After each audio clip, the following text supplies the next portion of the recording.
Hi guys, and welcome to episode 20 of Operation Premiership, and it's the last fixtures review of the season and plus the season review. So we'll get onto the fixtures now.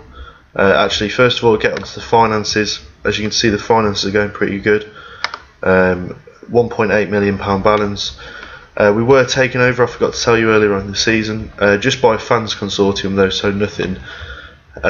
No big money being pumped into the club. They did take out a £3.5 million loan, as we were about £3 million in the red when they came in, but we're paying off that slowly but surely until 2039, so that's 24 years away. It's nothing like the sort of loan that it was before. We were paying £400,000 a month, making a big loss every month, but we've done well this season, making almost a couple £100,000. So it's all white, which is all good. There's only a little bit of red there, but that's because we're getting no turnover this month with no games being played. So I'll get on to the fixtures. First fixture since you saw us was we played Leicester, and then we played Sheffield Wednesday at home, won 1-0. Bebe with the only goal, I think, 51 minutes yet. It was a decent result. We probably just edged it. There were more shots on target, a bit more possession. Played well against Sheffield Wednesday and won 1-0 to get 3 points and 2 back-to-back wins, which is good. Then we followed that up with 2 defeats though, which wasn't good because we needed to keep winning if we were going to stand any chance of the playoffs, but we couldn't. We lost 4-3 away at Ipswich. Real end-to-end game, which they probably slightly edged and probably deserved to win. Disappointed with the way that they won it though. We took the lead through Bebe after 3 minutes.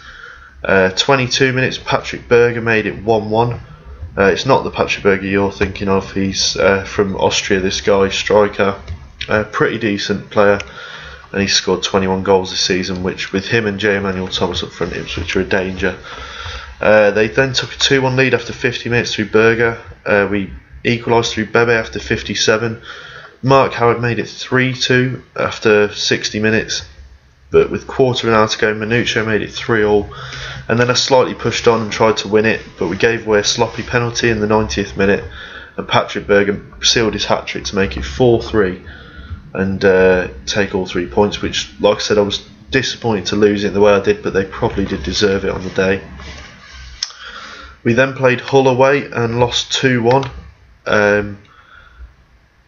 at the KC Stadium. We took the lead again very early on through Manuccio in the 2nd minute, but again threw it away to lose it. Proswich with 2 goals after 38 and 45 to give Hull a 2-1 win, and they probably deserved it on the day. Again, possession, they dominated, they had more chances, more on target. We just didn't turn up on the day. We certainly didn't push on after we scored the early goal, which isn't good enough.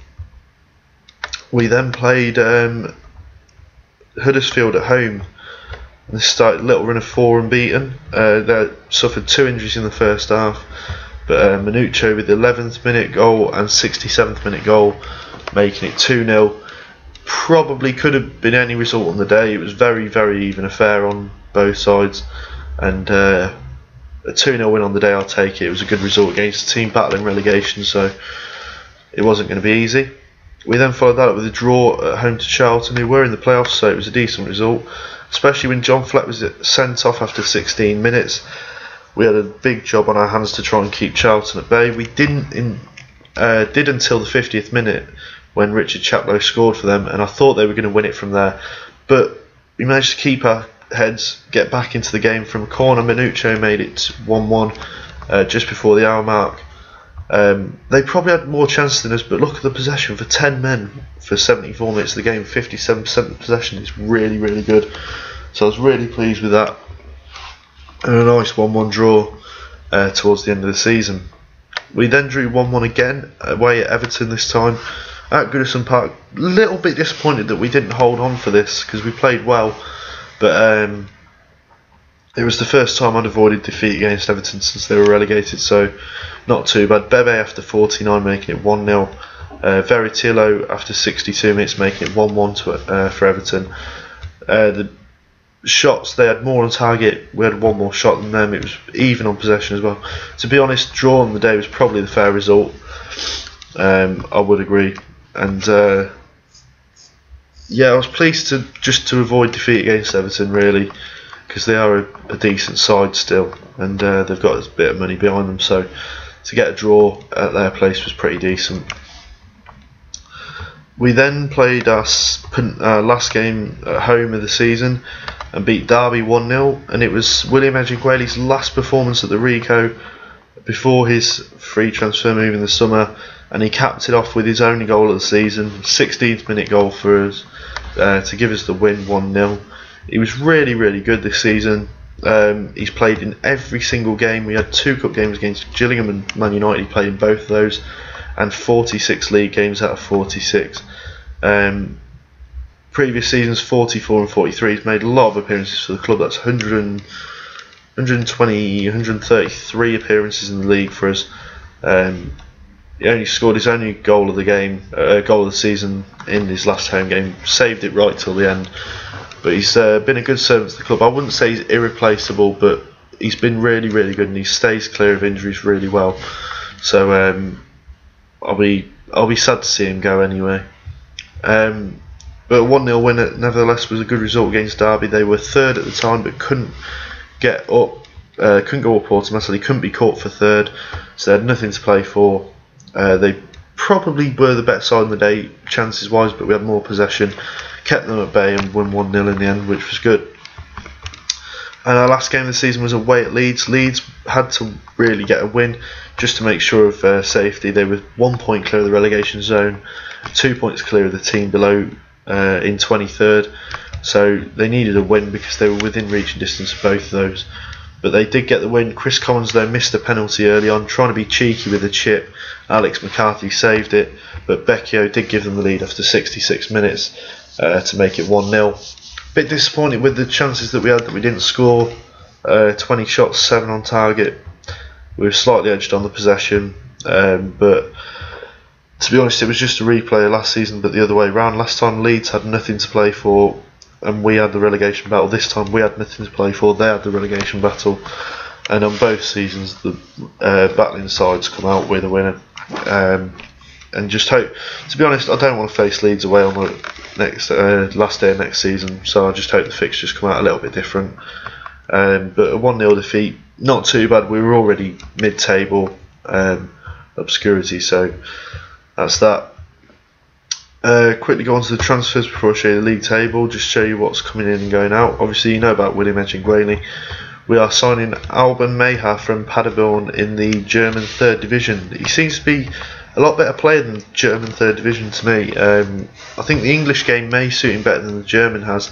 Hasn't really done anything over there. He's played a lot of games, but doesn't seem to be doing too much. His average ratings aren't great, but my director of football found this guy, and he looks pretty decent, especially from dead ball situations. 16 free kick taken. He's just turned 29. He's an Albanian international. He's not on great wages either, so it's not too bad. He's got good technique.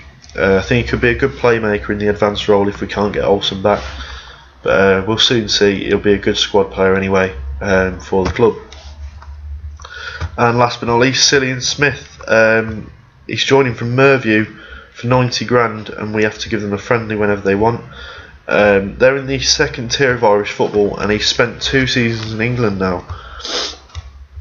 Last season he was at Bradford on loan, 13 games, 17 conceded in League 2, and this season he spent the entire season at Bristol City. He played every single game for them, and they finished 9th, and that was pretty decent. And I was looking at this guy, and then I was like, he's not too bad. And I saw that Merview were obviously his parent club, and I thought I might be able to get this guy on a cheap deal, and I have. 90 grand is not bad. And then I looked at his age, and I could not believe that he's just played a full season in the Championship, and he's 16. That means when he was playing for Bradford he was 15, and it just beggars belief how young he is. And he's in the Irish under-21s at the age of 16. He's not in the Irish under-19s, he's in the under-21s. And that makes me think this report is completely wrong, because if he's the Irish under-21 keeper at the age of 16, he's got a hell of a lot of room to improve. His potential ability's got to be 5 stars, and he's been playing a good level of Championship football, and they're saying he's only a League 2 player, so we'll see what happens. But I've done a good deal for him. 90 grand. He'll be joining at the end of the season. Not sure whether I'll put him on the bench or whether I'll loan him out. I'll probably loan him out to get him some first team football, but we'll soon see.